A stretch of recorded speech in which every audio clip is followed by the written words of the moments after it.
இருந்தார், இங்க வந்து சிங்கமா மாறிட்டார். மேடையில வந்து சொல்லிட்டு நாங்க 4 வருஷம் என்ன நரின்னு தான் கூப்பிடாரு, அவன் நரி இல்ல, நான் உனக்கு சால்வை அணிவித்ததன் மூலம் உன் கால்களை தொட்டு வணங்கியதன் மூலம் நான் சிங்கமாக இருக்கிறேன் என்கிறது நரி சிங்கமான கதை இந்த லைவ்ல நடந்திருக்கு. அதே மாதிரி இன்னைக்கு அனுசியா மேடம், வரலாற்றில் பதிவு செய்யக்கூடிய அனுசியா மேடமே வந்துக்கிறாங்க. ராஜீவ் காந்தியினுடைய கொலை நடந்த போது தன் உயிரையும் பொருட்படுத்தாமல் காப்பாற்றிய அனுசியா சம்பளம்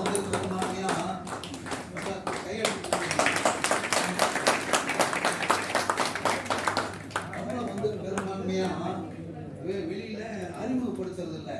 இன்னொரு காரணம் என்னன்னா, அப்படி அறிமுகப்படுத்திட்டா வேறு ரகத்தன் புத்தகம் எழுதிக்கிறாரு அப்படின்ட்டா எப்பறம் பெரிய ஆளாயிருவான்னு பயப்படுறாங்க. உனக்குனடா அறிவாளி எங்க இருந்தாலும் வந்துருவான். மின்னலையும் சூரியனையும் நிலாவுக்கும் வெளிச்சத்தையும் தடை போட முடியுமா? எத்தனை நூலாசிரியர்கள் இன்னைக்கு வந்திருக்கிறாங்க. அதே மாதிரி பொதுகை மின்னலுடைய மின்னலே வந்து நிகழ்ச்சியை தொகுத்த வரலாறு இன்னைக்கு. அதே மாதிரி அற்புதமா அவருக்கு சால்வை முடிச்ச உடனே பாடுவாங்க. இன்னும் ஒரு 3 சால்வைகள் இருக்கிறது. அவருடைய இனிய நண்பர்களுக்கு போடுவார் என்கின்ற உத்தரவாதத்தை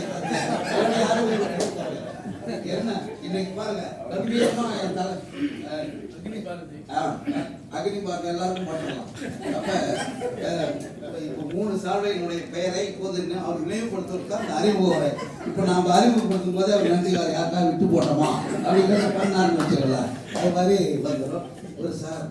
ஒரு அரசு பதவி முடிஞ்ச உடனே நான் இவங்களை அறிமுகப்படுத்துகிற காட்டில் இவங்கெல்லாம் என்னுடைய அன்பு சகோதரி, உழைப்பு தேடி உன்னத மனுஷி, கலப்பே அறியாத கலங்கரை விளக்கம் ஜெயஸ்ரீ கிஷோர் அறிமுகப்படுத்தின அவர்கள் வரவேற்பு சொன்னது எல்லாத்தையும் நான் அங்கீகரிக்கிறேன். இவர்கள் எல்லாம் உயர்ந்தவர்கள், உன்னதமானவர்கள். அதே மாதிரி மேடையில் இருக்கிற சான்றோர் பெருமக்கள் மேடைக்கு முன்னாடி சான்றோர் பெருமக்கள். இதுதான் தமிழகத்தினுடைய வெற்றி. யோகா கிருஷ்ணமூர்த்தி எல்லாம் கிடைக்கிறது கஷ்டம். அதே மாதிரி கலைமகளுடைய துணை ஆசிரியர் நம்முடைய நாக சொக்கலிங்கம் எவ்வளவு பெரிய மனிதர், அவரே வந்திருக்கிறார். அதே மாதிரி நாளைக்கு பத்திரிகையில் எங்க அக்னி பாரதி எங்க இருக்கீங்க? நாளை பத்திரிகையில நாளைக்கு வந்துடணும். வேகமா பண்ணுவது எல்லாருடைய பேரையும் வரணும். அது இதுதான் அறிமுகங்கிறது. எப்படின்னா ஒரு 3 லட்சம் பேர் பார்ப்பான். அதே மாதிரி நம்ம ஞானபாலன் நாளைக்கு ஒரு 3 லட்சம் பார்க்குற மாதிரி யூடியூப்ல போடுவாங்க. முதல் முறையா நல்ல மனிதர்களை யூடியூப்பில் போட்டு இவர்களெல்லாம் இந்த நாட்டின் இந்த சமூக வரலாற்றை, இந்த சமூக மாற்றத்தை இருப்பவர்கள் என்பதை சொல்ல வேண்டும். ஏன்னா தமிழன் களிர் போல் மதமுற்று களம் நாடி பகை சாடி கண்டது நம் வீரமல்லவா, கைகுப்பி பிறவணங்க கடல் தாண்டி அரசாண்ட காலங்கள் நமதல்லவா, விளையாடு கேகன்னா விடுகின்ற மலர்கனையும் வீரத்தை பேசிய மண் என்பதை எங்கள் கிருஷ்ண ஐயா உட்கார்ந்துக்கிற இந்த தோரணையும் கோகுல்நாத் ஐயா தோரணையும் இதெல்லாம் கிடைக்குமா சார்? அதே மாதிரி எழுத்தாளர் போன தன்னுடைய வீடு கிரகப்பிரவேசத்தில் ஒரு அழகான நூலை வெளியிட்ட நாவலாசிரியர், பெரிய நாவலாசிரியர் இன்னைக்கு வந்து பின்னாடி வரிசையில் அமைதியாக உட்காந்துக்கிறார். ஒரு வணக்கம் எல்லாரும் கேட்டுக்கிறாங்க. அதனால ஒரு நல்ல மனிதர். எனக்கு வீரரக ஐயா பார்த்தா குழந்தை மாதிரி சமயத்தில் திட்டுவார், அப்புறம் கொஞ்ச நேரத்தில் அனுப்பிச்சுக்குவார். சூரியனும் நிலாவும் ஒன்றாக இருந்தால் அதனுடைய பெயரை நாம் வீரரக ஐயா என்று எழுதிவிடலாம். அதான் அந்த அம்மா சொல்றாங்க. நிறைய பேர் இங்கே வந்தபோது அம்மா மறைஞ்சிட்டாங்க. அம்மா மறையவே இல்லை. நீங்கள் எழுதுகிற எழுத்திலெல்லாம் அவர்கள் உயிர்ப்போடு இருக்கிறார்கள். நீங்கள் பேசுகிற பேச்சிலெல்லாம் அவர்களோடு உயிர்க்கிறார்கள். ரேணுகா குழந்தை வெளியில் வந்து எல்லாரையும் வரவேற்கிற போது அந்த அம்மா இருக்காங்க. அதே மாதிரி அவருடைய பேர பிள்ளைங்க ஓடி ஓடி எல்லாருக்கும் தேநீர் எடுத்து கொடுக்கும்போது அம்மா இருக்கிறாங்க. அன்பினுடைய அடைவடைப்பாக இருக்கிற நல்ல மனிதர்கள் மறைவதில்லை. நிறைய பேர் நினைச்சிட்டு இருக்கிறாங்க இவங்கெல்லாம் மறைஞ்சிருவாங்க.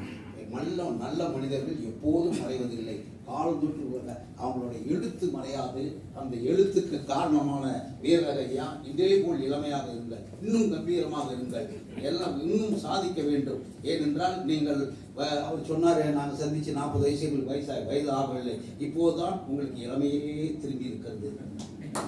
பாருங்க, உங்க அத்தை பையன் சொல்றாரு, என்ன மாமா என்ன காட்டில் நீங்க இளமையாக இருக்கீங்களேன்னு சொல்றாரு. அதுதான் உங்களுடைய வெற்றி. ஏன்னா எழுதுறவன் எழுதும்போது பேனா அப்படி தலை குனியும்.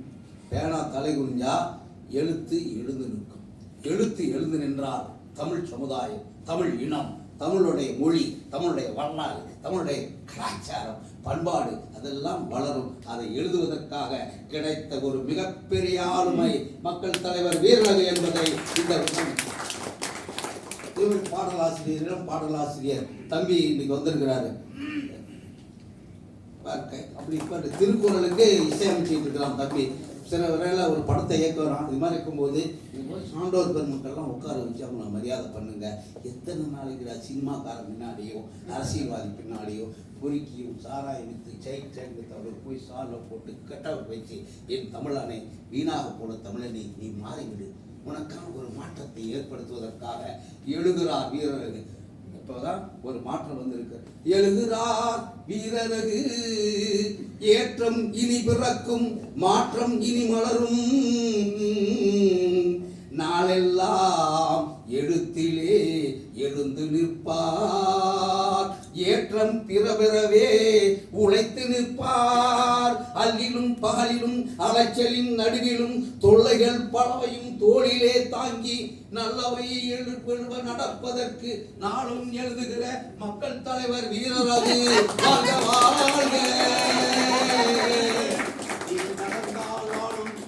பிடிக்கும் அந்த எரிமலைக்கும் பயம் எடுக்கும், ஆட்சியில் துறையில் வெற்றி கண்டாய், எழுத்து துறையிலும் வெற்றி கண்டாய், மாற்றம் இனி மலர்ந்து வரும், மக்கள் நெஞ்சில் உயர்ந்து வரும், வேலுமணி ஐயா துணை நிற்பார், எங்கள் அவருடைய அப்பன் துணை நிற்பார், சீனிவாசன் ஐயா துணை நிற்பார்.